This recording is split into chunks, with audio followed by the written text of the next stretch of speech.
Drug dealers are taking over while the city sits by. Business leaders in Portland's Old Town and Chinatown are making a plea to the mayor for some help.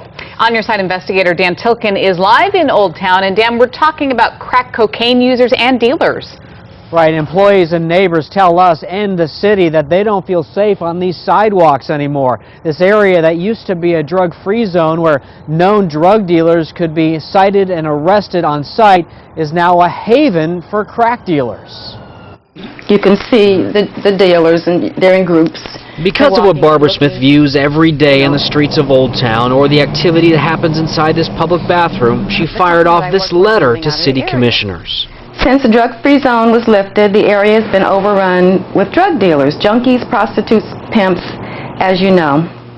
It's really sad to see this historic section of the city taken over by thugs, which disallow respectable businesses to operate here. The city got rid of the drug-free zone here in 2007 because critics said it amounted to racial profiling, that most of the drug dealers being excluded were black. I think the concerns are very real. Commissioner Dan Saltzman thinks the level of drug dealing means it's time the city council look at bringing back the drug-free zone. Do you agree with that there was racial profiling there? No, I don't necessarily agree, but I do believe that we have to make sure that race and equity are at the forefront if we do reinstitute zones. The drug dealers are running amok around here, and they're black. And so what are you going to do?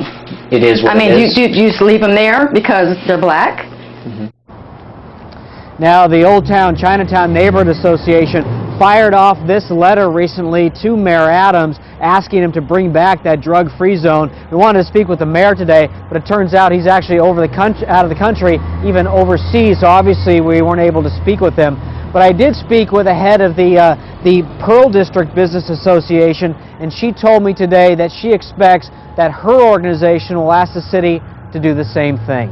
Live in Old Town, Dan Tilkin, K2 News. People who live and work there want to feel safe. Dan, thank you.